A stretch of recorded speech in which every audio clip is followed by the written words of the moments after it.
যখন তারা বুঝতে পারে তারা যুদ্ধে জিতবে না, তখন তারা শুরু করে কিডন্যাপ। তখন তারা প্ল্যান করে জাতিকে পঙ্গু করে দেওয়া। কিডন্যাপ করার আগে সবাইকে কালো কাপড় দিয়ে মুখ ঢাকা হয়েছিল।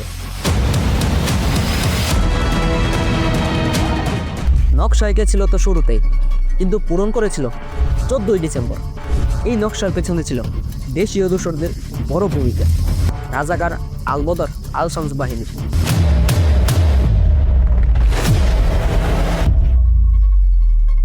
তারা আলাদা একটি বাহিনী গঠন করে তৈরি করে টার্গেট লিস্ট। যুদ্ধে জিতি আর হারি, এই জাতির মেরুদণ্ড ধ্বংস করে দিই।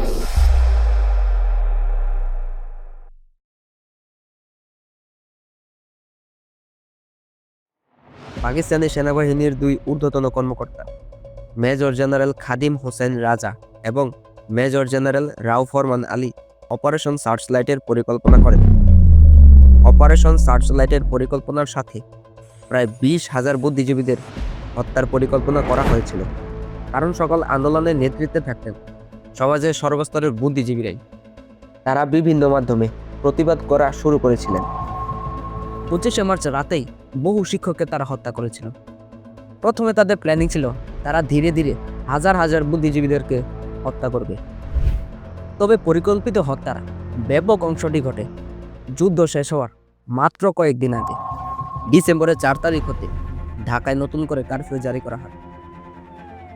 যুদ্ধ চলাকালে পাকিস্তানি সেনাবাহিনীর মেজর জেনারেল রাও ফরমান আলী ও তার প্রশিক্ষিত আধা সামরিক বাহিনী আল বদর ও আল শামস বাহিনী মিলে একাধিক বৈঠক করে।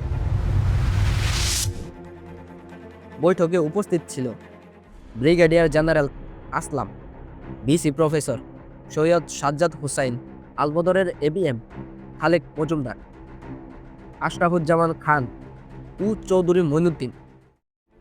বৈঠকের নেতৃত্ব দেন মেজর জেনারেল রাও ফরমান আলী। শুরুতে তাদের পরিকল্পনা ছিল 20,000 জন বুদ্ধিজীবীদেরকে হত্যা করবে, কিন্তু না, রাও ফরমান আলী নতুন এক পরিকল্পনা করেন। শুধুমাত্র শীর্ষ বুদ্ধিজীবীদেরকে গভর্নর হাউসে নিমন্ত্রণ করে নিয়ে গিয়ে হত্যা করবে। তিনি নিজের হাতে একটি ডায়েরিতে নাম লিখেন।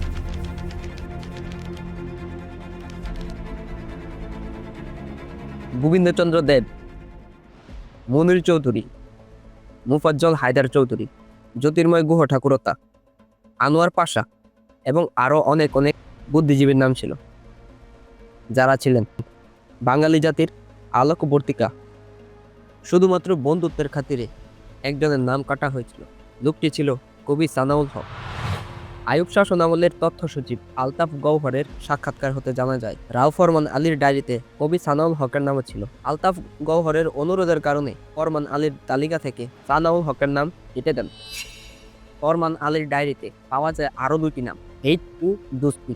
দুইজনই মার্কিন নাগরিক, একজন CIA এজেন্ট, অন্যজন সামরিক গোয়েন্দা সংস্থার সঙ্গে জড়িত। আর ঠিক এ কারণে সন্দেহ করা হয়ে থাকে পুরো পরিকল্পনার সাথে CIA আর আন্তর্জাতিক শক্তিও জড়িত ছিল।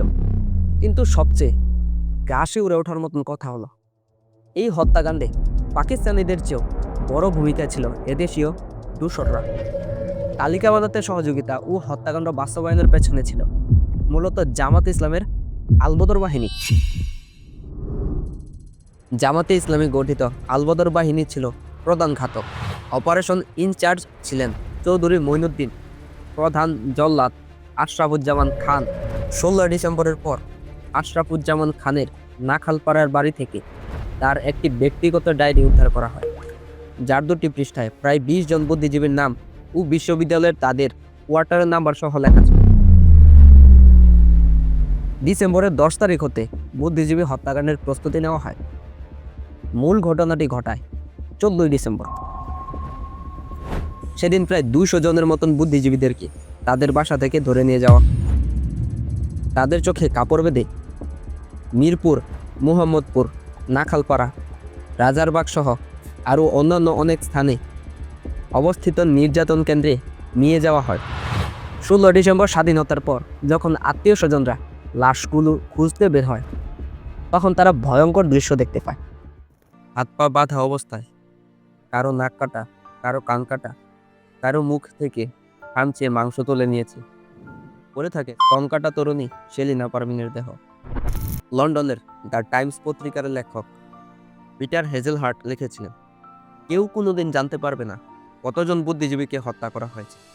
তিনি আরও দেখেছিলেন, গলিত লাশের স্তূপের পাশে দাঁড়িয়ে মৃতদেহের পাহাড়ের মাঝে এক নারী তার স্বামী আনোয়ার পাশার দেহ খুঁজছেন। বাংলাপিডিয়ার তথ্য অনুযায়ী শিক্ষাবিদদের হত্যা করা হয়েছে 991 জন। সাংবাদিক ছিলেন 13 জন, চিকিৎসক ছিলেন 49 জন, আইনজীবী ছিলেন 42 জন, আর অন্যান্য ছিলেন আরও 16 জন। হাজার হাজার মেধাবী মানুষের জীবনের বিনিময়ে আমরা পেয়েছিলাম স্বাধীনতা। এই স্বাধীনতা কি এত সহজেই ভুলে যাব আমরা?